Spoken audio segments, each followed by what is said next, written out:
다 같이 사도신경으로 우리의 신앙을 고백하며 화요일 새벽 기도회를 시작하겠습니다. 나는 전능하신 아버지 하나님, 천지의 창조주를 믿습니다. 나는 그의 유일하신 아들 우리 주 예수 그리스도를 믿습니다. 그는 성령으로 잉태되어 동정녀 마리아에게서 나시고 본디오 빌라도에게 고난을 받아 십자가에 못 박혀 죽으시고 장사된 지 사흘 만에 죽은 자 가운데서 다시 살아나셨으며 하늘에 오르시어 전능하신 아버지 하나님 우편에 앉아 계시다가 거기로부터 살아있는 자와 죽은 자를 심판하러 오십니다. 나는 성령을 믿으며 거룩한 공교회와 성도의 교제와 죄를 용서받는 것과 몸의 부활과 영생을 믿습니다. 아멘. 다 같이 찬송가 312장 찬양하겠습니다. 찬송가 312장입니다.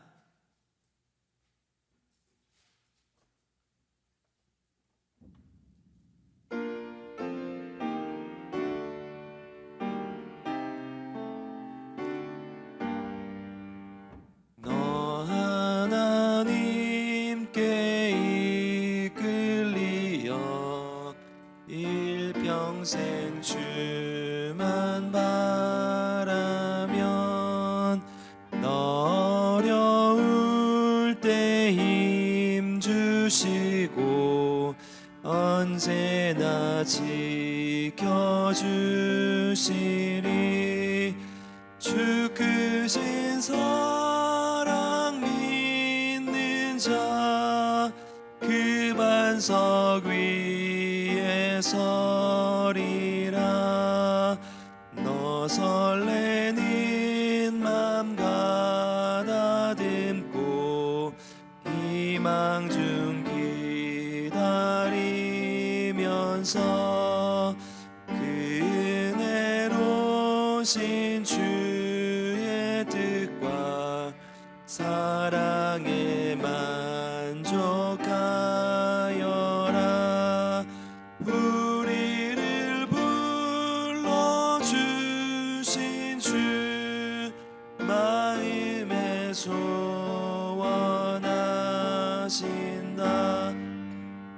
주 찬양하고 기도하며 내 본분 힘써다하라. 주 약속하신 모든 은혜 내게서 이루어지리라. 참되고 의지하는 자 주께서 기억하시리. 아멘. 오늘 우리에게 주신 하나님의 말씀은 사무엘하 3장 12절부터 21절까지입니다. 사무엘하 3장 12절부터 21절까지 말씀입니다. 다 같이 하나님의 말씀을 읽겠습니다. 아브넬이 자기를 대신하여 전령들을 다윗에게 보내어 이르되 이 땅이 누구의 것이니이까? 또 이르되 당신은 나와 더불어 언약을 맺사이다. 내 손이 당신을 도와 온 이스라엘이 당신에게 돌아가게 하리이다 하니 다윗이 이르되 좋다. 내가 너와 언약을 맺거니와 내가 내게 한 가지 일을 요구하노니 나를 보러 올 때에 우선 사울의 딸 미갈을 데리고 오라. 그리하지 아니하면 내 얼굴을 보지 못하리라 하고 다윗이 사울의 아들 이스보셋에게 전령들을 보내 이르되 내 처 미갈을 내게로 돌리라. 그는 내가 전에 블레셋 사람의 보피 100개로 나와 정혼한 자이니라 하니 이스보셋이 사람을 보내 그의 남편 라이스의 아들 발디엘에게서 그를 빼앗아 오매 그의 남편이 그와 함께 오되 울며 바울임까지 따라왔더니 아브넬이 그에게 돌아가라 하매 돌아가니라. 아브넬이 이스라엘 장로들에게 말하여 이르되 너희가 여러 번 다윗을 너희의 임금으로 세우기를 구하였으니 이제 그대로 하라. 여호와께서 이미 다윗에게 대하여 말씀하시기를 내가 내 종 다윗의 손으로 내 백성 이스라엘을 구원하여 블레셋 사람의 손과 모든 대적의 손에서 벗어나게 하리라 하셨음이니라 하고 아브넬이 또 베냐민 사람의 귀에 말하고 아브넬이 이스라엘과 베냐민의 온 집이 선하게 여기는 모든 것을 다윗의 귀에 말하려고 헤브론으로 가니라. 아브넬이 부하 20명과 더불어 헤브론에 이르러 다윗에게 나아가니 다윗이 아브넬과 그와 함께한 사람을 위하여 잔치를 배설하였더라. 아브넬이 다윗에게 말하되 내가 일어나 가서 온 이스라엘 무리를 내 주의 왕의 앞에 모아 더불어 언약을 맺게 하고 마음에 원하시는 대로 모든 것을 다스리시게 하리이다 하니 이에 다윗이 아브넬을 보내매 그가 평안히 가니라. 아멘. 역사의 주관자는 하나님이시다라는 제목으로 하나님의 말씀을 나누겠습니다. 어제 본문에서 아브넬은 악인의 전형적인 모습을 보여줬습니다. 자신의 이익을 위해서 사울의 집안을 이용하다 자기가 모든 권력을 휘두르며 자신의 잘못을 덮기 위해서 명맥만 남았던 사울 집안의 왕권을 다윗에게 바치려고 했습니다. 내용 관찰을 통해 오늘 본문의 내용을 한번 살펴보겠습니다. 내용 관찰 1번에서 이렇게 얘기를 합니다. 아브넬은 다윗에게 무엇을 제안합니까? 12절 말씀을 참조하라고 하는데요. 함께 읽어보겠습니다. 아브넬이 자기를 대신하여 전령들을 다윗에게 보내어 이르되 이 땅이 누구의 것이니이까? 또 이르되 당신은 나와 더불어 언약을 맺사이다. 내 손이 당신을 도와 온 이스라엘이 당신에게 돌아가게 하리이다 하니. 아멘. 아브넬은 자신이 사울의 첩을 취한 것에 대해 이스보셋이 문제를 삼자 그것에 대해서 분노를 나타냅니다. 왕의 첩, 즉 왕의 아내 중 한 사람인 사람을 취한다는 것은 결국은 내가 왕이다 혹은 내가 왕과 같은 권위를 가지고 있다라는 것을 선언하는 것과 같은 것이죠. 후에 다윗의 아들 압살롬이 대낮에 아버지를 배신하고 쿠데타를 일으켜 예루살렘을 장악한 뒤에 대낮에 백성들이 보는 앞에서 다윗의 첩들을 취한 사건을 우리는 잘 알고 있습니다. 왕의 여인을 건드린다는 것은 결국 자신이 왕의 권위를 가지고 있다는 것을 사람들에게 나타내고 보여주기 위한 것이라는 뜻이죠.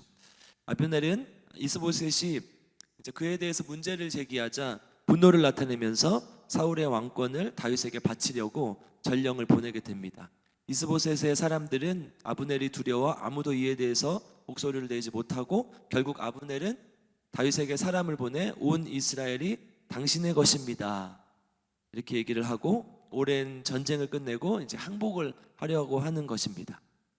다윗이 새로운 왕이 되었지만 아직 사울 집안의 왕권이 작동하고 있었고 당시 다윗의 군사력이 사울의 집안의 군사력을 압도할 만큼은 아니었던 것으로 보입니다. 결국 모든 이스라엘이 하나가 되어야 이스라엘이 그토록 요구했던 왕의 의미가 있게 되는 것이고 하나님의 뜻은 이스라엘이 하나가 되는 것이었죠. 비록 아브넬은 자신의 욕심 때문에 다윗에게 항복하려고 했던 것이지만 이는 사실 하나님의 뜻인 것입니다. 역사를 주관하시는 하나님의 뜻인 것이죠. 오늘 우리가 좀 주목해 봐야 될 단어는요 12절에 온 이스라엘이라는 단어인데요, 이 단어를 잘 보면 이 단어가 사실 계속 등장하는 건 아니고 사무엘상에서부터 등장합니다. 이스라엘 온 무리, 이스라엘 지파 이런 말들은 나오지만 온 이스라엘이라는 말은 사무엘상부터 나오게 됩니다. 그러니까 가나안 땅에 들어가 지파별로 땅을 분배받아서 이제 살게 되는데 가나안 땅에 살게 되는데 400여 년의 시간이 지나면서 이제 12지파 또 레위 지파까지 하면 이제 13지파가 되지만 어쨌든 이 지파들의 결속력이 조금씩 약해지기 시작합니다. 그 사사기 뒷부분에 보면 레위인의 첩사건을 통해서 지파 간의 갈등이 있었다는 것을 우리는 볼 수 있습니다. 지금 다윗이 이끄는 무리들은 유다 지파를 중심으로 되어 있었죠. 이렇게 계속 이렇게 지파들 간에 멀어지다가는 이스라엘이 완전히 지파별로 쪼개질 수도 있는 상황이 되는 것이죠. 그래서 이 혼란을 빨리 수습하고 민족을 하나로 묶고 힘을 하나로 묶는 것이 중요했습니다. 실제로 솔로몬이 죽은 후에 이제 유다와 베냐민 그리고 유다와 베냐민 중심으로 하는 남유다, 레위 지파는 제사장 지파니까 이거 따라갔었고요. 또 나머지 10지파가 북이스라엘로 연합해서 분열되는 것을 우리가 볼 수 있죠. 오늘 어쨌든 이 본문에서 아브넬은 개인적 야망과 욕심 때문에 왕권을 팔아먹지만 하나님은 이 개인적 욕심까지도 이용하셔서 사용하셔서 이스라엘을 하나로 묶게 하고 또 피를 흘리지 않고 이스라엘이 통일을 이루게 하시는 것이죠. 그래서 사울 집안에 있었던 마지막 그 권력과 그 지파별로 조금씩 나눠져 있었던 것들을 하나님은 하나로 온 이스라엘로 묶어주게 되는 것입니다. 내용과 2번 한번 보겠습니다. 다윗과 언약을 맺은 아브넬은 이스라엘 장로들과 어떤 일을 계획합니까? 17, 18절을 참고하라고 하는데요. 한 목소리로 읽어보겠습니다. 아브넬이 이스라엘 장로들에게 말하여 이르되 너희가 여러 번 다윗을 너희의 임금으로 세우기를 구하였으니 이제 그대로 하라. 여호와께서 이미 다윗에 대하여 말씀하시기를 내가 내 종 다윗의 손으로 내 백성 이스라엘을 구원하여 블레셋 사람의 손과 모든 대적의 손에서 벗어나게 하리라 하셨음이니라 하고. 아멘. 아브넬은 자신이 사울 왕을 배신하고 다윗에게 항복하려는 것을 표면적으로는 이스라엘을 위하는 것처럼 나타냅니다. 이스라엘은 사사시대부터 블레셋에게 계속 고통을 당했고 또 주변 세력의 힘이 커지면 계속해서 이스라엘을 침략하고 이렇게 또 침략을 당하고 했던 것이 반복되었는데 그 모든 대적에게서 벗어나려게 하려면 이스라엘 하나가 되고 또 다윗과 같은 강력한 왕이 있어야 된다고 얘기를 하는 것이죠. 자신이 권력을 누리고 자기 마음대로 할 때는 그런 마음을 품지도 않았던 아브넬이 자신의 욕심 때문에 그렇게 하려고 한다는 것을 우리는 이미 어제 본문을 통해서 다 알고 있습니다. 사울의 왕권과 다윗의 왕권이 합쳐지는데 기여를 하면 어쩌면 자신도 한 자리를 받을 수 있을 것이라 기대했을 것입니다. 그러나 그런 기대는 이루어지지 않죠. 후에 결국 다윗의 장수 요압에게 아브넬은 죽임을 당하게 됩니다. 연구와 묵상 질문 3번째인데요. 아브넬은 왜 전령들을 보내 다윗과 언약을 맺으려 합니까? 우리 앞에서 이미 살펴보았듯이 아브넬은 자신의 욕망과 욕심 때문에 사울의 왕권을 다윗에게 넘겨주려 사울 집안의 왕권을 다윗에게 넘겨주려고 한 것이죠. 그러나 하나님은 이 모든 역사의 주관자이십니다. 이스라엘이 하나 되어야만 하는 것은 너무나 당연한 것입니다. 그런데 여전히 다윗의 군사력이 그만큼 강력하지 못했고 전쟁은 오래 지속되었다고 어제 본문에 말씀하고 있습니다. 이는 이제 국력의 낭비일 뿐만 아니라 이민족들이 침입에도 더 쉽게 노출될 수밖에 없는 상황에 놓이게 되는 것이죠. 다윗의 군사력이 강해진다 해도 민족끼리 또 피를 봐야 될 수도 있습니다. 다윗이 사울을 군사력으로 제압한다면 말이죠. 근데 이런 상황에서 사실 결국 가장 좋은 것은 피를 보지 않고 빨리 하나가 되는 것입니다. 하나님은 언제나 그랬듯이 인간의 실수와 부족함, 욕심에도 불구하고 하나님의 역사를 이루어 가십니다. 결국 가장 안전한 방법으로 다윗이 모든 지파를 아우르는 온 이스라엘의 왕이 되도록 상황을 만들어가는 것이죠. 인류 역사에서도 인간은 끊임없이 실수를 반복하고 개인적인 야망과 욕심 때문에 수많은 사람들이 피를 흘리기도 합니다. 그러나 하나님은 여전히 세상을 사랑하셔서 그 뜻 가운데서, 하나님의 뜻 가운데서 이 역사를 여기까지 이어오셨습니다. 우리 삶도 마찬가지입니다. 우리는 어떤 경우에는 내 실수와 욕심 때문에, 또 어떤 경우에는 나를 힘들게 하는 상황 때문에, 혹은 질병과 같은 또 상황과 조건 때문에 하나님 왜 이렇게 나를 힘들게 하십니까? 원망하기도 하고, 또 너무 힘들면 하나님 정말 살아계십니까? 라는 근본적인 질문을 하기도 합니다. 우리 담임 목사님과 함께 시편 산책을 통해서 시편의 고백들을 살펴보고 있는데요. 다윗이 온갖 고난을 당할 때, 또 특별히 사울에게 쫓기며 죽음의 위협을 당할 때 다윗이 어려운 상황과 조건 속에서도 믿고 의지했던 것은 결국 하나님의 도우심, 하나님의 역사하심을 믿고 의지했던 것이죠. 물론 다윗뿐만 아니라 시편에 있는 기자들의 모든 고백이 그렇죠. 우리 삶을 인도해 주실 분은 하나님이라는 것, 우리 삶의 모든 역사를 주관하시는 분은 오직 하나님이라는 그 사실 잊지 마시고 오늘도 그렇게 고백하며 살아가는 하루가 되길 바랍니다. 주님, 저는 부족하고 연약합니다. 상황과 조건이 좋지 않습니다. 또 때로는 나를 힘들게 하는 사람도 있습니다. 그럼에도 불구하고 하나님께서 나를 이끌어 주실 줄 믿습니다. 하나님이 내 삶을 역사하실 줄 믿습니다. 그렇게 고백하며 오늘 하루를 살아가는 우리 모두가 되기를 주님의 이름으로 축복하고 기도합니다. 우리 다 같이 합심하여 기도하겠습니다. 먼저는 말씀을 가지고 기도할 텐데요. 오늘 우리에게 주신 사무엘 말씀처럼 우리는 부족하고 연약하지만 아브넬이 그랬던 것처럼 자신의 욕심 때문에, 자신의 욕망 때문에 하나님의 길이라고 표면적으로 나타내지만 다른 길을 갔지만, 그럼에도 불구하고 하나님은 그 역사를 하나님의 인도하심 가운데서 만들어 가신다는 것 알고 깨닫게 하시고, 또 우리 삶 속에도 어려움도 있고 고난도 있고 또 상황 조건이 힘들 수도 있지만, 그럼에도 불구하고 하나님 내 삶을 인도해 주십시오. 하나님이 내 삶과 함께하여 주십시오. 하나님의 역사가 내 삶 가운데 나타나길 원합니다. 이렇게 하나님 안에서 기도해 주시고, 오늘은 특별히 암 환우 또 수술 환우 요양원에 계신 어르신들, 홀로 지내시는 성도님들을 위해서 함께 기도하겠습니다. 오늘도 고통 가운데 있는 사람들, 또 암과 사투를 벌이는 환우들이 있습니다. 치료는 의학도 의사도 어떤 능력도 아닌 하나님께 달려 있음을 우리가 믿고 고백합니다. 어떤 곳에도 의존하지 않고 오직 주님만 믿고 기도하며 치료를 잘 받을 수 있게 도와주시고, 성령의 도우심으로 치유의 역사가 나타나게 하여 주옵소서. 또 추운데 여러 모양으로 수술하신 분들이 있습니다. 온전히 회복되게 하시고, 그 수술하고 회복하는 그 기간 동안에 오히려 더 주님을 묵상하고 주님을 만나는 시간 되게 하여 주옵소서. 요양원에 계시는 분들이 있습니다. 홀로 지내는 분들 있습니다. 불쌍히 여겨주시고 주님이 친구 되어주시고 배우자 되어주셔서 외롭지 않게 주님 손 붙들고 주님과 동행하게 하여 주옵소서. 함께 말씀을 가지고 또 환우들을 위해서 또 어려움에 있는 성도들을 위해서 함께 한 목소리로 기도하겠습니다. 사랑과 은혜가 풍성하신 아버지 하나님, 감사를 드립니다. 오늘 말씀처럼 하나님, 우리 모든 것을 하나님께서 사용하셔서 역사를 나타내실 줄 믿습니다. 아브넬은 하나님 자신의 욕심과 또 부족함을 나타내 보이면서 그것이 내 욕심과 부족함 때문이 아니라고 표면적으로 드러내고 있지만, 내 이스라엘을 위한 것이라고 나타내고 있지만, 사실은 자신의 욕심 때문이었고 자신의 이익심 때문이었고 자신의 욕망 때문이었습니다. 그럼에도 불구하고 그 아브넬의 부족함도 사용하셔서 이스라엘을 하나가 되게 하시고 이스라엘의 하나님 역사를 주관하신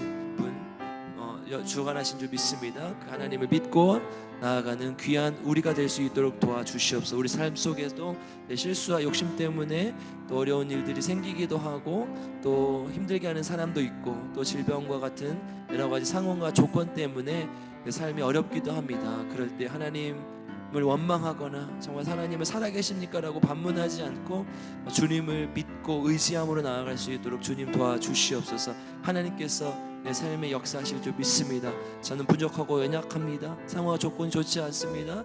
삶의 여러 가지 조건들이 나를 힘들게 합니다. 그럼에도 불구하고 하나님께서 내 삶을 이끌어 주실 줄 믿습니다. 내 삶의 피난처 되시고 반석 되시고 나의 요새가 되시는 분 주님이심을 믿사오니 하나님이 역사하셔서 내 삶을 하나님의 뜻대로 이끌어 주시고 함께하여 주시옵소서. 그래서 온전히 주님만 믿고 살아가는 귀한 주님의 자녀들 되게 도와주시옵소서. 암환우들, 수술환우들, 여행하는 계신 분들, 또 홀로 지내는 분들을 위해서 기도합니다. 하나님, 오늘도 애타는 마음으로 하나님 기도하고 사투를 벌이는 환우들이 있습니다. 주님 불쌍히 여겨주시고 의학과 의사 어떤 능력도 아닌 주님을 의지하게 하시고 성령의 능력으로 치유의 역사가 나타날 수 있도록 주님 인도하여 주시옵소서. 수술하신 분들 하나님 빨리 회복되게 하시고 하나님 만나게 하시고 하나님을 더 묵상하는 귀한 시간 되게 도와주시고, 홀로 계시는 분들 하나님 요양원에 계시는 분들 외롭지 않게 주님께서 찾아가 주셔서 친구 되어 주시고 함께하여 주시옵소서. 주님 동행하여 주옵소서. 감사드리며 예수님의 이름으로 간절히 기도드립니다.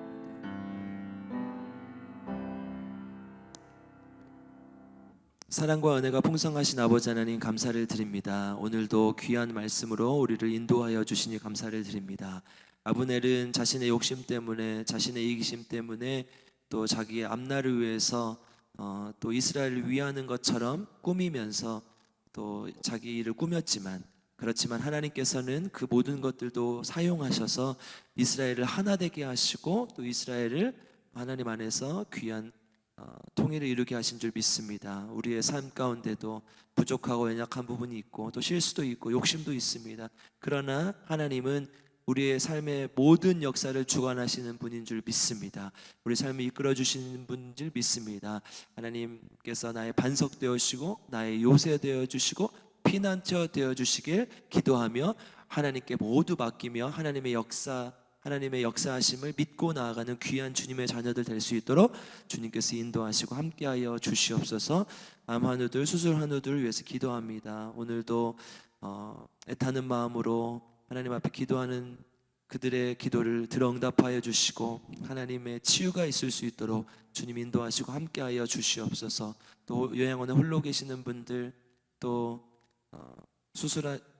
또 혼자 살아가시는 분들 불쌍히 여겨주시고 하나님께서 친구 되어주시고 배우자 되어주셔서 외롭지 않게 손 붙들어 주시고 주님과 동행하는 삶 살 수 있도록 주님 인도하시고 함께하여 주시옵소서. 담임 목사님 위해서 기도합니다. 시편 산책이라는 주제로 말씀을 전하실 때에 다윗과 믿음의 선진들의 행적과 고백을 살펴보며 말씀을 통해 오직 하나님을 의지하고 하나님 안에서 진정한 평안을 누리고 발견하며 살아가게 하여 주옵소서. 담임 목사님 말씀 준비하시고 전하실 때에 성령의 지혜를 부어주셔서 하나님의 능력의 말씀을 대안하시는데 부족함이 없도록 도와주시고 또 바쁜 목회 일정 속에서도 건강과 힘을 허락하셔서 사역을 감당하는 데 부족함이 없도록 주님 인도하여 주시옵소서. 우리의 교회의 사명으로 주신 말씀을 기억합니다. 하나님의 말씀이 점점 왕성하여 예루살렘에 있는 제자의 수가 더 심히 많아지고 허다한 제사장의 무리도 이 도에 복종하니라 하는 말씀대로 하나님의 말씀이 우리 안에 살아 역사하며 말씀대로 순종하는 제자들이 많이 세워지게 하시고 이 세상을 향해 하나님 나라의 복음을 증언하며 하나님의 이야기로 역사를 만들어가는 교회가 될 수 있도록 주님 인도하여 주시옵소서. 또 이 새벽 각자의 기도의 자리로 나아갑니다. 주님과 깊은 만남의 시간이 되게 하시고 하나님의 마음을, 하나님의 뜻을 온전히 알아가는 시간이 되게 도와주옵소서. 간절한 우리의 기도의 제목을 들어 응답하여 주옵소서. 감사드리며 예수님의 이름으로 기도드립니다. 아멘. 하늘에 계신 우리 아버지의 이름을 거룩하게 하시며 아버지의 나라가 오게 하시며 아버지의 뜻이 하늘에서와 같이 땅에서도 이루어지게 하소서. 오늘 우리에게 일용할 양식을 주시고 우리가 우리에게 잘못한 사람을 용서하여 준 것 같이 우리 죄를 용서하여 주시고 우리를 시험에 빠지지 않게 하시고 악에서 구하소서. 나라와 권능과 영광이 영원히 아버지의 것입니다. 아멘.